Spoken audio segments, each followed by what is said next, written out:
মেয়ে আসছে তার দিকে তাকাইতেই পারতেছে না, সে এরকম হয়ে আছে, লাল হয়ে গেছে, হতে পারে, এটা ভেরি সিম্পল। তখন আপনি লুকিয়ে তাকে দেখতে পারেন, মানে শালীন ওয়েতে আর কি। লেটস সে সে পাশে বসে খাচ্ছে, আপনি দেখলেন তাকে, সে কলেজে যাচ্ছে, একটু দেখে নিলেন।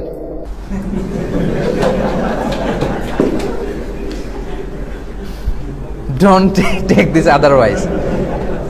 এখন যদি আমার এতটুকু আলোচনা কেটে কেউ ফেসবুকে দেয়,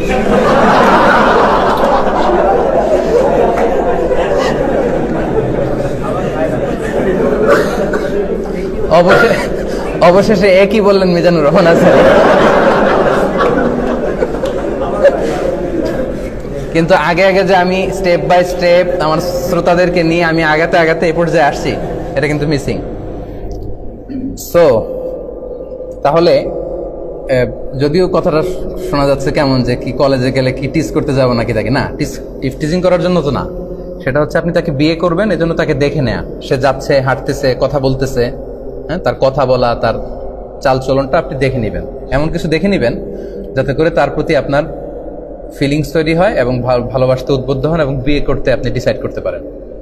এই পয়েন্টটা ক্লিয়ার না?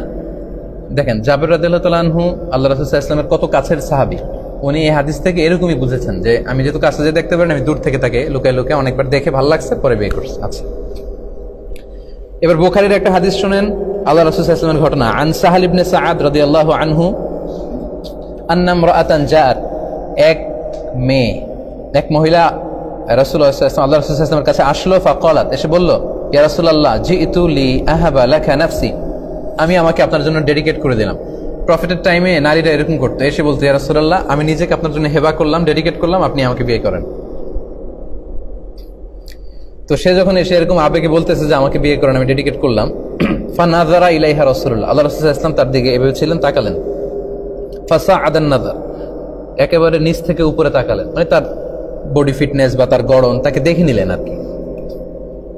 ওয়াসাওয়াবহু, এবং অনেকক্ষণ চোখ তাক করে রাখলেন, নিচ থেকে উপরে তাকে দেখে নিলেন যে সে কেমন, সে নিজেকে প্রপোজ করে। পরে রাসূল সাল্লাল্লাহু আলাইহি ওয়াসাল্লাম দেখলেন যে না, এটা আমার সাথে যায় না, আমি প্রফিট হিসেবে আমার স্ত্রীর যেরকম দরকার ওইটা হয় না।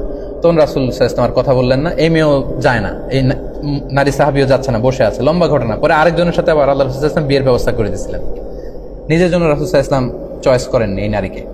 দেখেন, এই হাদিসটা থেকে প্রমাণ করে যে ভালো করে দেখে নেয়া। নাযারাহু ওয়া সাআদান নাযার ওয়া সাওয়াবা ইলাইহা, তাকিয়ে ভালোভাবে দেখলেন।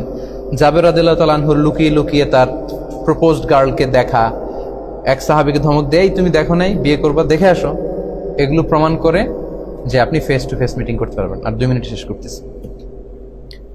তার মানে প্রমাণ করে দেখে নেয়া, পরিচিত হয়ে নেয়া, আইস ব্রেকিং করা, এটা সুন্নাত। তবে অফকোর্স প্রিয় ভাইরা, আমার আলোচনা মিস ইন্টারপ্রেট করা যাবে না, এটা শুধুমাত্র আপনি বিয়ে করতে চান তাকে, এজন্য আপনি ডিসিশন নিতে পারতেছেন। এমন যদি হয় প্রথম দেখাতেই এক পলকে ভাল লেগে গেছে, ওকে বিয়ে করতেছেন, ফাইন, কিন্তু যার ডিসিশন নিতে সমস্যা সে একাধিকবার এরকম ডেটিং করে নিতে পারে, দেখে নিতে পারে।